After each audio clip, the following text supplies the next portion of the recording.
Peter Arboula, Éric Besançon, bonjour. Bonjour. Vous êtes respectivement Group Head M&A chez SPI et Global Head of M&A au sein de BNB Hotel. Merci infiniment d'être avec nous pour la suite de cette émission dédiée au M&A. Vous étiez sur scène à l'instant pour le sujet Soft Skills, organisation de la fonction M&A et gestion du stress. C'est un métier qui est stressant encore, le M&A en 2024. C'est comme ça qu'on le vend à ses équipes ? Plus que jamais. Je pense qu'on en parlait avec Eric, on partage la même opinion et on l'a partagé sur scène. Celui qui veut faire du M&A, il sait qu'il va avoir du stress. On peut le dire dans l'autre sens. Celui qui n'aime pas le stress, le M&A n'est vraiment pas le bon endroit. C'est un métier par définition. On travaille dans un environnement dégradé, une information imparfaite, de la pression de part et d'autre. Oui, malheureusement, ça génère du stress. Et celui qui ne supporte pas le stress, qui ne sait pas le gérer ou qui est inhibé par le stress, le M&A, c'est compliqué, je pense. Voilà, et pour complémenter ce que dit Peter, effectivement, sur les beaux actifs et sur la plupart des actifs, il y a beaucoup de compétition. Donc, il faut des caractères qui aiment la concurrence, des caractères qui acceptent de perdre dans 80% ou 90% des cas. Donc, ça ne convient pas à tout le monde. Et il faut être sûr qu'à la sélection dans nos équipes, on a des gens qui sont résilients. On garde donc ce côté un peu dur, même en 2024, alors même qu'on voit une foultitude de métiers se réinventer, de marques employeurs. Pour autant, là, j'imagine, en 2024, tout de même, la direction M&A n'est plus la même qu'il y a 10 ans, peut-être. Alors moi, je fais le M&A en entreprise depuis 17 ans. Oui, c'est sûr que le métier a changé. Je pense qu'il y a beaucoup de choses qui vont plus vite. Je ne vais même pas revenir sur l'histoire de Teams, Zoom. C'est effectivement il y a des outils qui ont changé. Les intervenants, globalement, et dans les quatre coins du monde, sont beaucoup plus professionnels.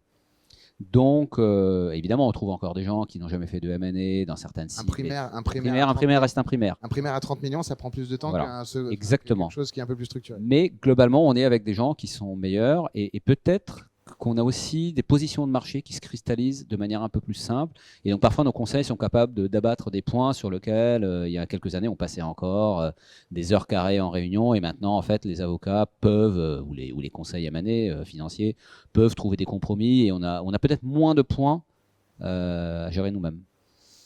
Après, sur les équipes, j'observe quand même que tous les grands banquiers d'affaires vous le diront, les jeunes banquiers d'affaires sont moins prêts à comment dirais-je, aller dans la souffrance et faire 126 heures par semaine que ce qu'on faisait avant. On entend, nous, quotidiennement, sur ton point, Eric, des patrons de banque d'affaires, des patronnes nous dire, nous, j'ai rien jusqu'à 22h et le MD qui me lance un truc à 22h en me donnant rendez-vous demain matin à 7h30, on nous dit que c'est terminé.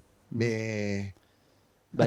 en fait, encore une fois, il faut bien questionner les gens qui rentrent dans le M&A. Moi, pour mon stage chez Goldman Sachs, j'ai fait 12 entretiens. Et c'est une très belle maison parce qu'elle veut justement être sûre que les gens sont en connaissance de cause. Donc ça, c'est un point quand même important. Après, sur la gestion du stress, plus on vieillit, on va dire, mieux on peut prendre du recul. Donc c'est quand même important d'avoir des directeurs M&A qui ont quelques années de ceinture et qui peuvent garder le cap quand ça tangue. Il y a des marins d'eau douce et puis il y a des directeurs M&A qui peuvent gérer le stress quand ça tangue un peu plus. Après, il y a des outils, on a parlé de Teams, mais il y a d'autres outils et je veux simplement parler des assurances GAP, WNI comme on les appelle, parce qu'elles permettent on va dire, de gérer ou de bien manager un point qui était quand même assez stressant, qui était la négociation des garanties d'actifs passifs. Donc alors il y a toujours une négociation qui se fait, mais finalement, le risque est externalisé et financé par un tiers, et la plupart du temps, ça se passe très bien. Donc il y a aussi des outils comme ça qui nous permettent de gérer le stress au mieux. Ok. Allez, on parle de stress, en tout cas on parle de moments forts, parce que c'est pas forcément un moment négatif sur lequel je veux revenir. Mais si dans vos deux carrières, on devait choisir un moment à 2h du mat, à 14h, un moment particulièrement intense que vous avez vécu, sans forcément donner de nom, mais si on devait revenir sur ce moment-là de votre carrière. Je ne les avais pas prévenus, je préviens, donc c'est... Voilà. Alors, moi je vois très bien un moment où on était en train de gérer sur une très grosse transaction un consortium. Et donc il y avait 3 investisseurs et on était à quelques heures de rendre 2 offres communes pour 18 milliards. Les offres faisaient chacun à peu près 300 pages. Tout était totalement financé. Donc on avait fait le travail avec les banques, tout était là. Et à la dernière minute, il y a un des membres du consortium qui s'est retiré. Donc là, on a vraiment vu toute la puissance d'une colère anglo-saxonne contre un latin qui ne savait absolument plus où se mettre. Et je pense qu'il avait peur physiquement de la réaction des Américains. En même temps, sur un tel deal, sur un consortium à 3, sans trépied, il n'y a plus trop d'équilibre. Les ménages à 3 peuvent être compliqués. Et encore moins dans 300 pages de documentation bancaire. Alors, j'ai un souvenir, c'était un deal en Allemagne. Donc, on passe devant un notaire, puisqu'en Allemagne, les deals sont notarisés. Et donc, il lit 250 pages en allemand. Bon, évidemment, on n'est pas très concentré, puisqu'on connaît quand même ce qu'on a négocié. Donc, ça passe. Lecture rapide en plus, franchement, rien à dire. Et on arrive à la dernière page, sur la dette nette. Et là, je vois qu'il y a une erreur. Et je lève la main, je dis, je pense qu'on a fait une bêtise. C'est un oversight, mais c'est une bêtise, c'est pas correct. Et là, tout le monde me regarde en disant, mais qu'est-ce que tu dis là? Je dis, non, mais je suis sûr de moi. La 249e page. Et là, je dis, non, on arrête tout, il y a un truc, ça va pas le faire. Et là, voilà, la pression qu'on ressent, tous les conseils qui regardent, et je dis, mais regardez, je vous explique. Et là, ils se regardent. Ouais, mais t'as raison, en fait. Donc, qu'est-ce qu'on fait? Bah, moi, je sais ce qu'on doit faire. Vous appelez vos contreparties, vous leur dites, modifie ça. C'est ce qu'il y a à faire. C'est pas comme si je réinventais la roue. Bon, bah voilà, une demi-heure. Et la notaire était simple. Elle a dit, je recommence pas du début, je refais juste la section. Ah, elle est sympa. Et du coup, le champagne était sorti pas pour rien. Du coup, le champagne, on l'a sorti et pas pour rien. Alors, j'ai une autre anecdote. Alors, c'était en Tchécoslovaquie. Où on vendait une société à un groupe italien et il s'était trompé sur le mode de transfert. C'était pas 3 heures, c'est 3 jours. Et comme on avait quand même pas mal travaillé, je leur ai dit, bah écoutez, c'est pas très grave. On va mettre les cartons juste dans la chambre d'à côté. On vous installe des lits pliants et puis vous allez simplement, on vous apporte à manger. Et vous resterez là chez les avocats pendant 3 jours. Et j'étais tellement sérieux au départ qu'ils ont commencé à protester. Et après, on leur a dit non, vous quand même pouvez rentrer à l'hôtel. Comme quoi l'humour et le M&A ça fonctionne bien, mais avec vous deux j'avais aucun doute. Un conseil que vous donnez à quelqu'un qui veut aujourd'hui rejoindre une carrière dans le M&A? En entreprise ou en banque? Alors peut-être chacun, il y a un parler du corpo et l'autre de la banque peut-être. Eric parle peut-être de la banque puisque tu parlais de Goldman Sachs, et Peter si tu veux parler du corpo ou en fond. Oui. Alors, je commence. Alors moi je ne peux parler que de ce que je connais, c'est-à-dire mon expérience de. Alors j'étais auditeur, ça m'a beaucoup aidé dans la suite chez Arthur Andersen, avec des équipes fantastiques chez Arthur Andersen, et ça aide à prendre la perspective sur les états financiers et à auditer. Donc ça et à gérer les auditeurs aussi, parce que c'est difficile de bien poser des questions ou de gérer des gens si on ne connaît pas leur métier. Donc ça, c'était utile.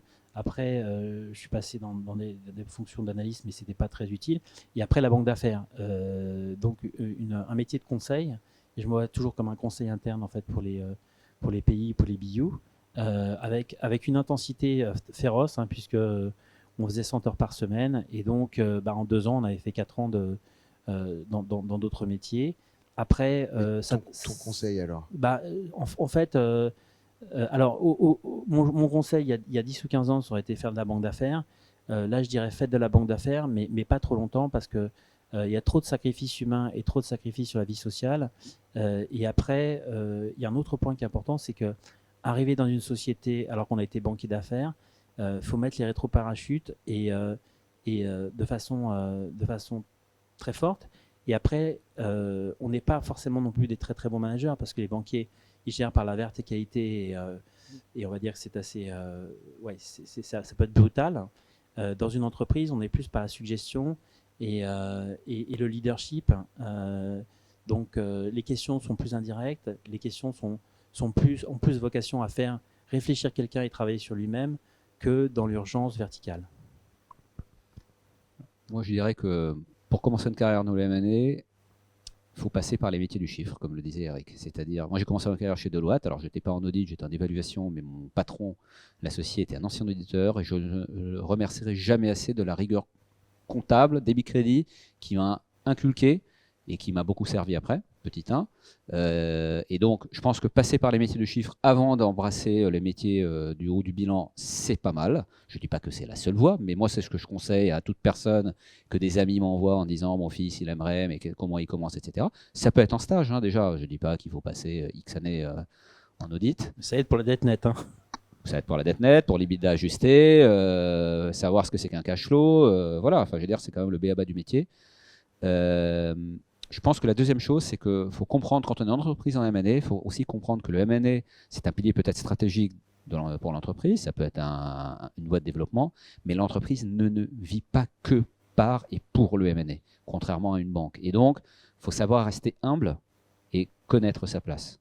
Et ça, tout le monde n'y arrive pas. J'ai vu des gens adorables, mais qui ont parfois eu du mal à comprendre que voilà, l'entreprise, à la fin du jour, c'est un chiffre d'affaires. Le chiffre d'affaires, c'est pas nous qui le faisons, c'est les opérationnels, et ils méritent tout notre respect parce que c'est eux qui génèrent l'argent, entre guillemets, que nous, on va dépenser, pour eux, évidemment. Mais je veux dire, le day-to-day battle, c'est pas nous qui le faisons avec les clients pour gagner de l'argent. Merci infiniment à tous les deux d'avoir accepté de vouloir partager un peu vos secrets, vos moments forts dans vos carrières et puis ce que vous conseillez aux jeunes générations. On vous retrouve dans un instant pour la suite de l'événement. Pour ma part, j'enchaîne avec les prochaines interviews. Dans quelques minutes, on vous retrouve sur For Change.